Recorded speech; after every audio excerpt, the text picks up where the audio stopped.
I'm Christy. Today we're going to be talking about invoke our woke. You all, I'm sure, are familiar with the use of the term woke, which has been sort of demonized in a way of like, oh, it's so negative, it's so extreme, and so on. But what is woke? Woke is about being awake, which is really what we want to be in times like these so that we can go forward and take solid, helpful actions to help save our democracy and impact the world. What do you think, Joni? Well, yeah, when you think about being awake, you want to, in the morning, there is light, there is this freshness, there's newness, but you have to be able to see. You have to be able to see to know what to do. And so being awake, being woke is seeing what's out there, not hiding our face and not wanting to know. No, and we've talked a lot about, there's this torrent of information and you do have to regulate that. But it doesn't help to pretend that something isn't happening. And that's what we're talking about when we're saying be aware, be awake, be woke. Be woke. The idea of having awareness being a negative thing is a very bizarre twist because when we know more, we can be better informed, we can do things from a heart-centered place, we can move forward in a way that's congruent with what's going on instead of just making it up as if reality is what we want it to be. And as you know, certain people, including he who shall not be named, want to make reality into something that they like, which doesn't actually reflect what's truly happening. And I certainly get the idea that the whole woke idea can be taken to an extreme where there's a lot of shaming and there's a lot of judgment and there's a lot of picayune little details of like, you said this word and you never like, okay, well, there's certain words we know are always going to be inflammatory. But this idea of being obsessively, excessively detail oriented is not helpful. But we know from the perspective of the big issues, the things about kindness, the things about love, the things about compassion. These are things we can agree on. And being woke together allows us to be that force that we've talked about before of joining together to do something larger than we are because we are in awareness together. We're not all in our own little world with our own pretend reality. We're coming together going, hey, this is an issue. This is something that needs to be addressed. Hey, these people are getting left out. That's something that needs to be worked on. Oh, look, the law's being violated. Oh, I mean, there are so many examples where being woke, awake, ceasing to sleep allows us to go do something constructive, which we couldn't do if we didn't know. Yeah, and there's a assumption in that we want to be in love, we want to be compassionate, we want to be in this space where we care about other people, because Christy and I recognize, and we suspect our viewers recognize as well, that caring and being compassionate toward others is how we build a better world. And the word woke, in a derogatory sense, demonizes those things that we care about, that it demonizes compassion. And we want to be compassionate. And as Christy said, there is an extreme level that, and that's why there's been some negativity around that word, that there's also there's also some leeway in some of the things that someone might say, well, thou shalt say this word or thou shalt say that word, but there's a range of what's okay, and what is never okay is to not view another human being as human. And what is never okay is to listen to someone's story, their personal story, and saying, well, I don't believe you, and like you're not gay, or you're not, that there is this sense of we have to trust people when they're talking about their own story, not when they're trying to put out into the world something that they want others to believe. But when you are listening to someone who is speaking from their heart, and I say this as someone who used to be a counselor, there's a quality there that you can really recognize that this is their story. Yes, we should listen to what young Black men say about their experience in America. That's not something that we can just uh, wish away. It's true. It's true for them. And because it's not true for us, we can't just say, "Oh yeah, you're just making that up. That's not real." You bring up an interesting point. On the one hand, we can't live their experience. But on the other hand, we can listen and we can take it in and we can try to understand and certainly understand from a heart level what that must be like for them. And in a way, it does impact us. It is part of the collective experience, knowing that's out there. If you have empathy, that much derided characteristic from the he who shall not be named side, you're going to be moved by that. I think this is an interesting opportunity. Being awake also requires some amount of vulnerability to be willing to take it in and to really see what's going on can be painful to be aware that that stuff is happening. And I know that some people, I mean, they've made it clear, we talked about this some amount last week, was that people get overwhelmed and they feel like, I can't even participate in this. I'm just going to have to run away and not look. And so being able to stand in the face of humanity's inhumane treatment of one another, that allows us to be vulnerable, but in a way that allows us then to go forward and do something about it and to make the world a better place. I mean, if we don't know, we talked about this last week, if we don't know a need is there, Mhm. how on earth can you address the need? It has to be something you allow into your awareness, which requires an interesting sort of mix of vulnerability and strength. In a way, I think vulnerability is a strength.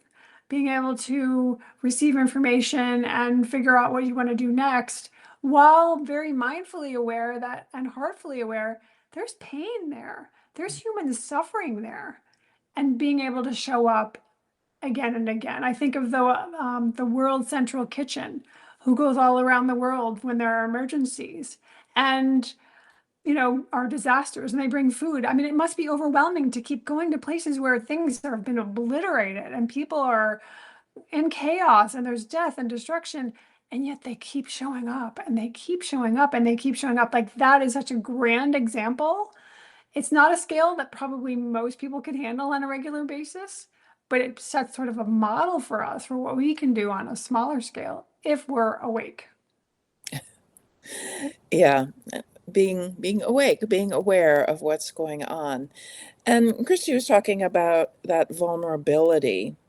And in that vulnerability, there's a couple of components because it's the humility that I don't know everything. Now, I don't know what this person's life is like. I am still growing and learning, and I can be that person who listens and who wants to know more. So there's that aspect of vulnerability. And then there's also the aspect of mistakes we might have made. And I think when when I was in school for counseling, I went back to school when I was in my 40s, and I learning LGBTQ, and I was pretty good on the LG and the B because I had studied it. I had friends who came out in the 80s in the middle of the AIDS epidemic, and but transgender was something that was new to me. And once I was learning this, and I had a very good friend who that was her specialty. I look back on some of the words I used and the thoughts I Mm. had and realized that I was wrong and what I did was hurtful. And and when I talk to people about LGBTQ issues, like specifically congregations who are trying to be more open and accepting, I give them permission, especially on transgender issues, to say, okay, this might be difficult for me to understand. How can I try to understand it with a heart wide open? And that is vulnerable because we have made mistakes in the past all the time. Well, I'm just speaking for myself. I have made mistakes all the time over my life. When I think of, touching a black woman's hair, which I've done, and there's like, yeah, I haven't done it in decades, but I did that before. And that's an awful thing to do. That's violating her personal space. And when you learn, you can be better, but you have to be open to the fact that I don't know everything. I have made mistakes in the past, and I want to be better in the future. And Ben brings up the good point. If you're listening to someone as an act of curiosity, we talk a lot about curiosity here. This piece of, I want to know, I want to learn, I want to be part of the journey of those around us is such a valuable quality for us to bring to all of this. The act of being received when you're listening, when someone's listening to you is such a beautiful thing. And to me, a lot of this wokeness is about opening our minds and opening our hearts to others, to be present for them in a way that's really touching and moving and connecting and perhaps transformative. We don't really know what the impact will be, as we talk about all the time. We don't know what the ripple effect is going to be of things. But there's a way in which this is very tender. This is something where we're sort of extending ourselves and they're extending themselves. And that's where real intimacy occurs, a real connection, a real sense of I'm seen, and the other person can feel the same way. And that's how we develop friendships, to be honest, is really becoming very present and very willing to listen to the other person, which we can't do if we're busily going, what am I going to say? How am I going to respond? What's the answer I want to give? Versus, I'm listening. I'm here. I'm present. And that sense of curiosity, it's when someone is listening merely to respond, you can feel that. You can feel when someone isn't fully present with you. And letting listening to someone is truly listening is a great gift that you give because you are opening up to their story in a way that doesn't happen very often. And that's one of the things, I'm glad I'm not a counselor anymore, but I always found it fascinating in the intake interview, in the first session, because it's so vulnerable for someone saying, I need help. Mm. I am coming here and I am trusting this stranger to share my story with. And unlike most of my peers, I love doing intakes because there's just something so precious about someone being vulnerable in that way. And I have had a similar experience. You mentioned working or, trying to get comfortable around the whole trans population and what the languaging would be and so on. I do Akashic Records readings. I've had some trans people show up, and I had no preconceived notion because I'd never met anyone who was trans. And some beautiful things happened in those sessions. And it was, I mean, I'm touched just thinking about these vulnerable individuals who would choose to be tortured in this way. It's really special to be able to be present for someone who's not having an easy time of it, who's not accepted by the mainstream, who's misunderstood, who's come into this lifetime and really has these deep challenges. But if you can see them and hear them, there's like a moment of peace, a moment of, oh, I can relax here. Oh, it's safe here. Oh, I can really be myself here, which, oh, who doesn't want that? I mean, I want to receive that and I want to give that. It's just a beautiful, beautiful thing. And so if you go to the woke end of things, if we are awake, we can be present for these really precious moments that come our way unbidden at times by the paths of people we cross, by the experiences we have, by the way in which we see something new. I mean, I'm assuming there was a reason why you touched that Black woman's hair. That may have been curiosity. That may have been, I mean, we sometimes do things that are inappropriate and then realize later, but probably it didn't come from a place of dominance or whatever. It probably came from that curiosity or that wanting to connect. Or, I've certainly had people touch me in ways where I'm like, I don't think so. And I don't think they were ill-meaning per se, but we all are fumbling along in a lot of ways, doing our best. That's why it disturbs me that the far end of the woke, we're going to get down to the most minute detail and criticize and demonize and kick people out kind of energy is the absolute opposite of what I would like to see in woke. Well, and the other part of that is what is woke today may be passe tomorrow. So there is this sense of I want to be open and empathetic and be in the space of love with people. And I'm going to get it wrong. I will get it wrong. And that if you look across, again, LGBTQ, if you look across the spectrum of people, the words they use to describe themselves are very different. And so I might inadvertently do the wrong thing, or with a transgender person, I might misgender. But if you acknowledge, if it is pointed out to you and you acknowledge and apologize and do better, generally speaking, you're on a good footing by listening to someone and their preferences and what they want. It is that care and empathy that we talk so much about, layered in with vulnerability and curiosity. It's all there to be aware of the world, aware of your impact on other people, and open to their impact on you, their story, and how it might help you learn and grow.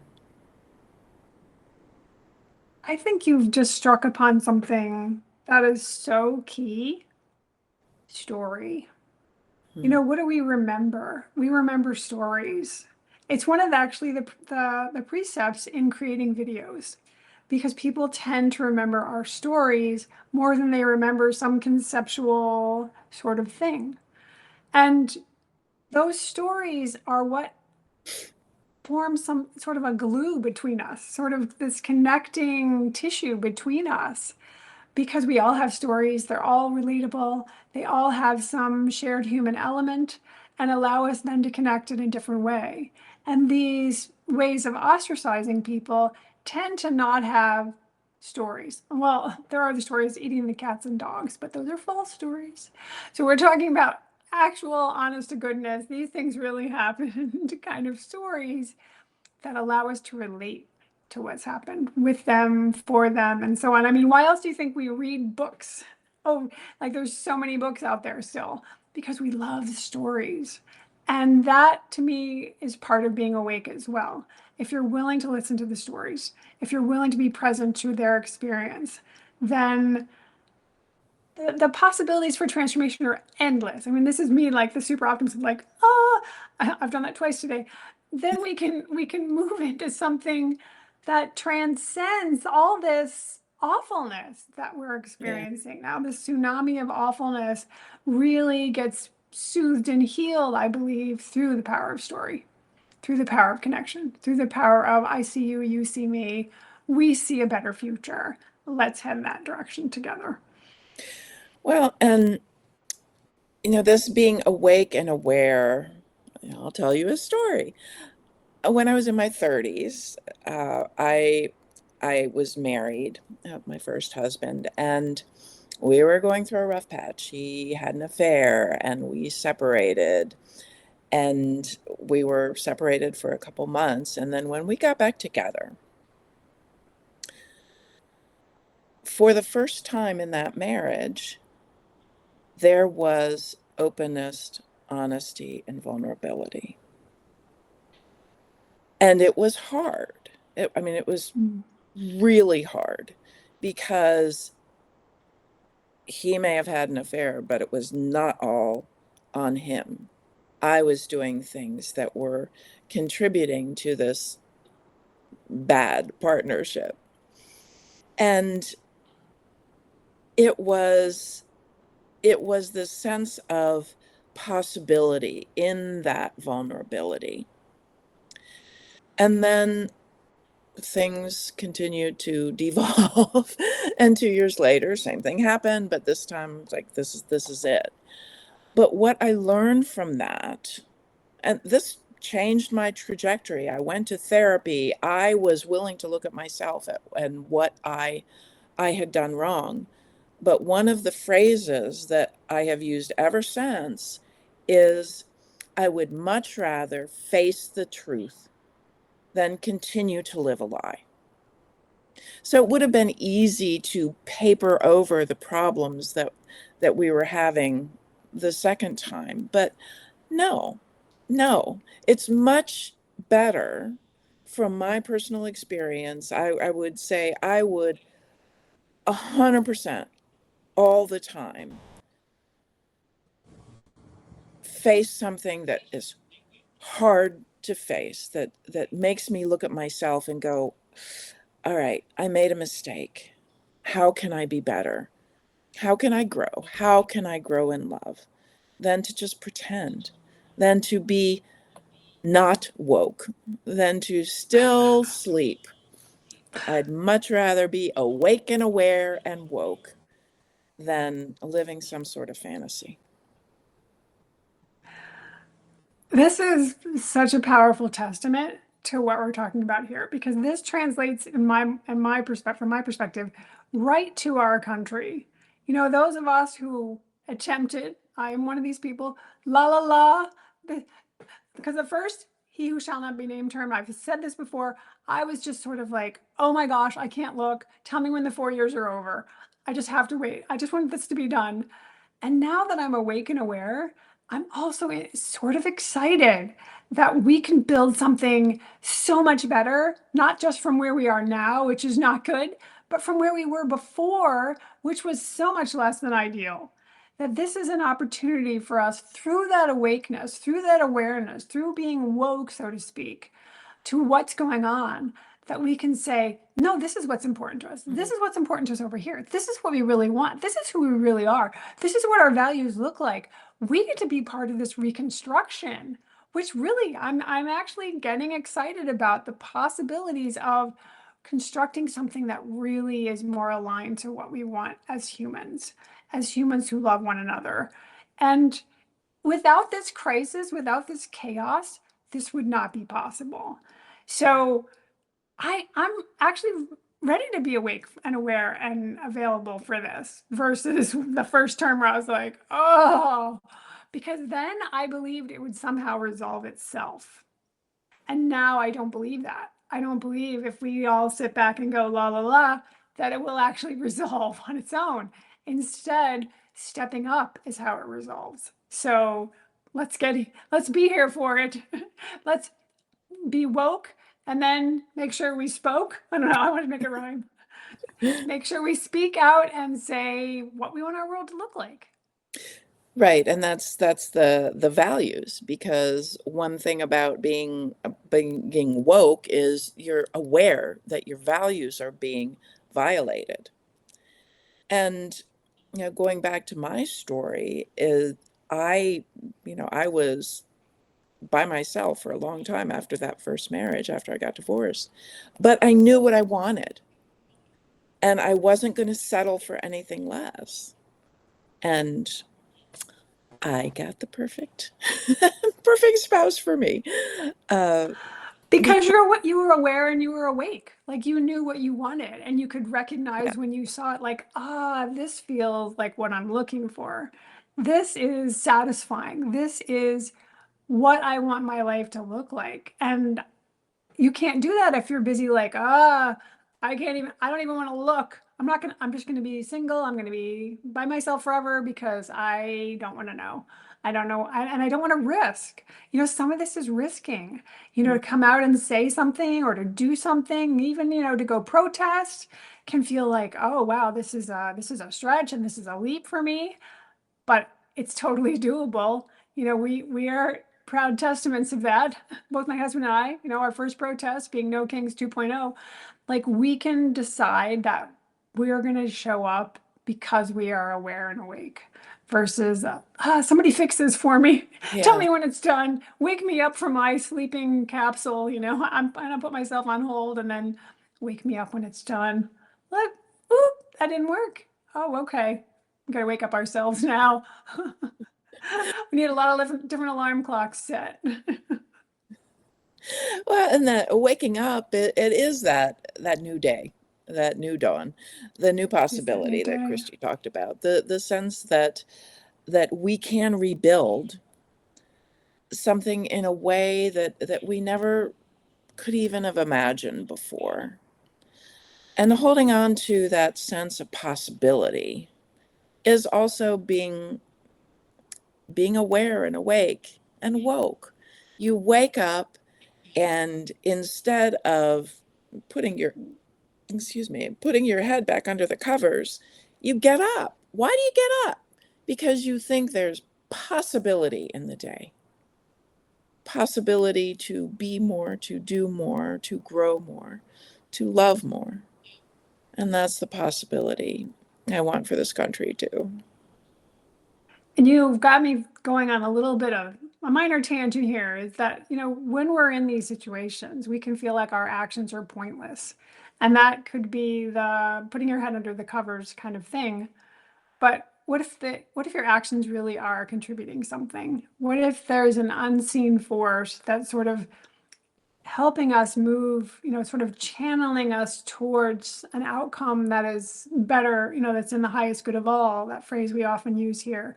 And what if you are part of that movement to move things forward, to transform along with everyone, but also be part of the transformation of everyone? That I've got chills. I mean, that is such strong potential that we can tap into if we don't go into the Eeyore, wah, wah, nothing's gonna ever work and we're doomed and it's all. No, like this is the time to, I don't know, what do they, so you pull your bootstraps, whatever, like to get charged and energized to creatively move us forward, creatively be part of the momentum and see where it takes you and where it takes us. Because none of us are going to stay unchanged. Even our conversations here, we are different people than we were when Joni and I got on Substack 10 minutes before the hour to make sure everything's working for the tech. We are not the same because we have moved through this discussion, having people come and witness us and, share their hearts and allowing us to have a vision that we can transform together. Just, I'm excited. What can I say? Well, and it's yes, we want to see this country transform, but in the process, we are each transforming. Exactly.